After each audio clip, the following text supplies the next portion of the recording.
Nos tempos coloniais, havia grande demanda de mão de obra na América. Durante o século XVIII e o início do século XIX, foram recrutados possíveis imigrantes na Inglaterra, Alemanha e outros países europeus. Mas muitos daqueles que estavam dispostos a ir não podiam arcar com as despesas de viagem. Não era incomum que eles viajassem com um contrato em que prometiam trabalhar por um certo período após sua chegada, sem receber salário, para pagar a passagem. Outros vinham com a promessa de que os familiares que já estavam na América pagariam a passagem quando eles chegassem, mas se isso não acontecesse, os recém-chegados eram obrigados a pagar suas próprias despesas por meio de seu serviço sem salário. O termo usado para descrever esses imigrantes era redimidores. Eles tinham que redimir o custo de sua passagem, ou seja, comprar sua liberdade com trabalho. Entre os mais significativos títulos descritivos de Jesus Cristo está o de Redentor. Conforme indicado em meu breve relato dos imigrantes redimidores, a palavra redimir significa pagar uma obrigação ou dívida. Redimir também pode significar resgatar ou libertar, pagando-se um resgate. Se alguém comete um erro e depois o corrige ou o compensa, dizemos que ele se redimiu.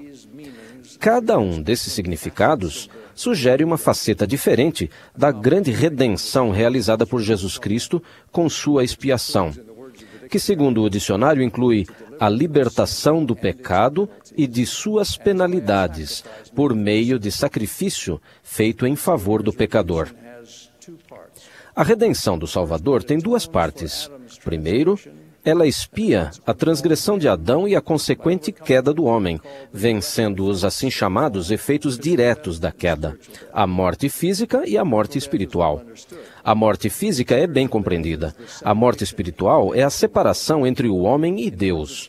Nas palavras de Paulo, assim como todos morrem em Adão, assim também todos serão vivificados em Cristo. Essa redenção da morte física e da morte espiritual é universal e incondicional. O segundo aspecto da redenção do Salvador é a redenção das assim chamadas consequências indiretas do pecado. Nossos próprios pecados em contraposição à transgressão de Adão. Em virtude da queda, nascemos num mundo mortal em que o pecado, ou seja, a desobediência à lei instituída por Deus, é generalizado. Falando de todos nós, o Senhor disse: quando eles começam a crescer, concebe-se o pecado em seu coração, e eles provam o amargo para saber apreciar o bom. E a eles é dado distinguir o bem do mal, de modo que são seus próprios árbitros. Como somos responsáveis e fazemos escolhas, a redenção de nossos próprios pecados é condicional. Ela está condicionada à confissão e ao abandono do pecado e à adoção de uma vida virtuosa, ou, em outras palavras, ao arrependimento. Portanto, ordena o Senhor: ensina a teus filhos que todos os homens em todos os lugares devem arrepender-se ou de maneira alguma herdarão o reino de Deus, porque nenhuma coisa impura pode ali habitar ou habitar em sua presença. O sofrimento do Salvador no Getsemane e sua agonia na cruz nos redimem do pecado, satisfazendo as exigências da justiça sobre nós. Ele concede misericórdia e perdoa aqueles que se arrependem. A expiação também satisfaz a dívida que a justiça tem para conosco, curando-nos e compensando-nos de todo o sofrimento que suportamos inocentemente. Pois eis que ele sofre as dores dos homens, sim, as dores de toda criatura vivente, tanto homens como mulheres e crianças, que pertencem à família de Adão. Quando seguimos Cristo, procuramos participar de sua obra redentora e divulgá-la. O maior serviço que podemos prestar aos outros nesta vida, começando por nossos próprios familiares, é o de levá-los a Cristo por meio da fé e do arrependimento, para que possam vivenciar sua redenção, paz e alegria nesta vida e imortalidade e vida eterna no mundo vindouro. O trabalho de nossos missionários é uma magnífica expressão do amor redentor do Senhor. Como seus mensageiros autorizados, eles oferecem as incomparáveis bênçãos da fé em Jesus Cristo, do arrependimento, do batismo e do dom do Espírito Santo, abrindo o caminho para um renascimento espiritual e redenção. Também podemos auxiliar na redenção oferecida pelo Salvador aqueles que já faleceram. Os élderes fiéis desta dispensação, quando deixam a vida mortal, continuam seus labores na pregação do Evangelho, do arrependimento e da redenção, por meio do sacrifício do Filho unigênito de Deus, entre aqueles que estão nas trevas e sob a servidão do pecado no grande mundo dos espíritos dos mortos.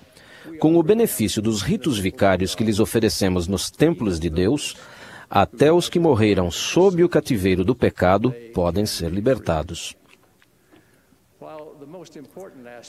Embora os aspectos mais importantes da redenção tenham a ver com o arrependimento e o perdão, há um aspecto secular bastante significativo também. Foi dito que Jesus andou fazendo o bem, que incluía curar enfermos e doentes, prover alimento a multidões famintas e ensinar de modo mais excelente. O Filho do Homem não veio para ser servido, mas para servir, e para dar a sua vida em resgate de muitos. Assim, sob a influência do Santo Espírito, podemos também fazer o bem, de acordo com o padrão redentor do Mestre. Esse tipo de trabalho de redenção significa ajudar as pessoas a solucionar seus problemas, significa ajudar os pobres e fracos, aliviar sofrimentos, corrigir males, defender a verdade, fortalecer a nova geração e prover segurança e felicidade no lar.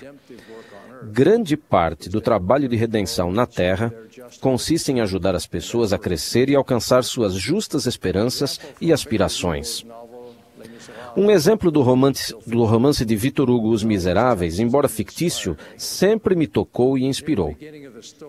Quase no início da história, o bispo Bienvenu dá comida e abrigo ao sem-teto Jean Valjean, que acaba de ser libertado após 19 anos de prisão por ter roubado um pão para alimentar os filhos famintos de sua irmã. Endurecido e amargurado, Valjean retribuiu a bondade do bispo Bienvenu, roubando-lhe objetos de prata. Mais tarde, detido por policiais que dele suspeitavam, Valjean declara falsamente que a prataria lhe foi dada de presente.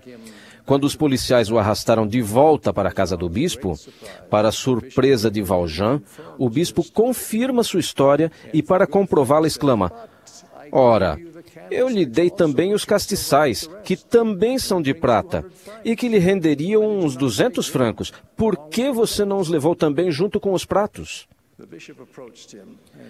O bispo se aproximou dele e lhe disse baixinho: não se esqueça de que você me prometeu usar essa prataria para se tornar um homem honesto. Jean Valjean, que não tinha lembrança de ter feito essa promessa, continuou confuso. O bispo prosseguiu solenemente: Jean Valjean, meu irmão, você já não pertence ao mal, mas ao bem. É sua alma que estou comprando para você. Eu a tiro dos pensamentos tenebrosos e do espírito de perdição e a entrego a Deus. Jean Valjean realmente se tornou um novo homem, um homem honesto e benfeitor de muitos. Durante toda a sua vida, ele guardou os 2 castiçais de prata como lembrete de que sua alma havia sido redimida para Deus. Algumas formas de redenção secular ocorrem pelo empenho colaborativo. Esse é um dos motivos pelos quais o Salvador criou uma igreja. Estando organizados em quórums, em auxiliares, em estacas, alas e ramos, podemos não apenas ensinar e encorajar uns aos outros no Evangelho, mas também podemos convocar a ajuda de pessoas e recursos para lidar com as exigências da vida. As pessoas que agem sozinhas ou em grupos reunidos para fins específicos nem sempre conseguem prover meios na escala necessária para abordar problemas maiores. Como seguidores de Jesus Cristo, somos uma comunidade de santos organizados para ajudar a redimir as necessidades de nossos membros e de muitas outras pessoas, estendendo a mão no mundo inteiro. Graças a nosso trabalho humanitário realizado no ano passado, 890 pessoas de 36 países têm água potável, 70 mil pessoas de 57 países têm cadeiras de rodas, 75 mil pessoas de 25 países têm visão melhorada e muitas pessoas de 52 países receberam auxílio após desastres naturais. Atuando com outros, a igreja ajudou a vacinar aproximadamente 8 milhões de crianças e ajudou os sírios alojados em campos de refugiados da Turquia, Líbano e Jordânia com suprimentos vitais. Ao mesmo tempo, os membros da igreja necessitados receberam, em 2012, milhões de dólares em oferta de jejum e em outros serviços de bem-estar. Obrigado por sua generosidade.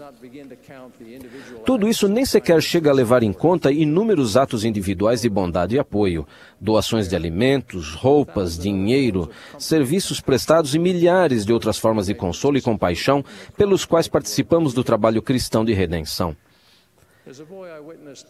Quando eu era menino, vi minha própria mãe agindo para redimir uma mulher necessitada. Há muitos anos, quando tinha os filhos ainda pequenos, minha mãe foi submetida a uma arriscada cirurgia que quase lhe tirou a vida, deixando-a acamada por quase um ano. Durante esse período, vários familiares e membros da ala ajudaram minha mãe e nossa família. Para obtermos mais auxílios, a presidente da Sociedade de Socorro, a irmã Abraham, recomendou que meus pais contratassem uma mulher da ala que precisava desesperadamente de trabalho. Ao recontar essa história, vou chamar essa mulher e sua filha pelos nomes fictícios de Sarah e Ana. Este é o relato feito por minha mãe. Lembro-me claramente como se fosse ontem. Eu estava na cama e a irmã Abraham trouxe Sarah até a porta do quarto. Fiquei desalentada.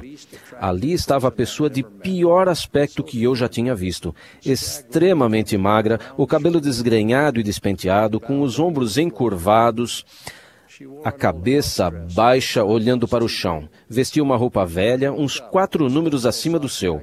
Não erguia o rosto e falava tão baixinho que eu mal conseguia ouvi-la. Escondendo-se atrás dela estava uma menininha de uns 3 anos de idade. O que é que eu ia fazer com aquela criatura? Depois que saíram do quarto, chorei e chorei. Eu precisava de ajuda e não de mais problemas. A irmã Abraham ficou um pouco com ela e em pouco tempo as duas puseram a casa em ordem e prepararam uma bela refeição. A irmã Abraham pediu-me que experimentasse por alguns dias, porque aquela moça tinha passado momentos realmente difíceis e precisava de ajuda. Na manhã seguinte, quando Sarah chegou, finalmente consegui fazer com que ela se aproximasse do leito para que eu conseguisse ouvi-la. Ela perguntou o que eu queria que ela fizesse. Expliquei a ela e depois acrescentei, mas o mais importante são os meus filhos. Passe um tempo com eles, leia para eles. São os mais importantes do que a casa. Ela cozinhava bem e deixava a casa limpa, lavava a roupa e era boa para os meninos.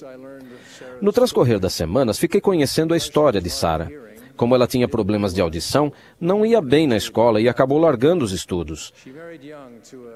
Casou-se com um homem que bebia muito.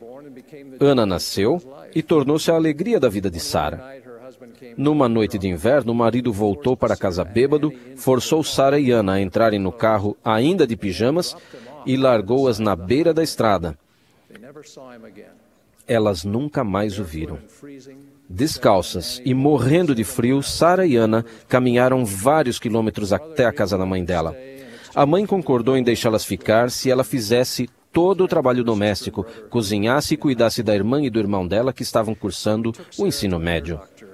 Levamos Sarah ao otorrinolaringologista e ela ganhou um aparelho auditivo. Nós a levamos para fazer o supletivo e ela conseguiu um diploma do ensino médio. Frequentou uma escola noturna, formou-se na faculdade e passou a dar aulas para crianças excepcionais. Comprou uma casinha. Ana casou-se no templo e teve 2 filhos. Sarah foi submetida a algumas cirurgias do ouvido e passou a ouvir bem. Anos depois, ela se aposentou e serviu missão. Sarah nos agradece com frequência e diz que aprendeu muito comigo, principalmente quando eu lhe disse que meus filhos eram mais importantes do que a casa.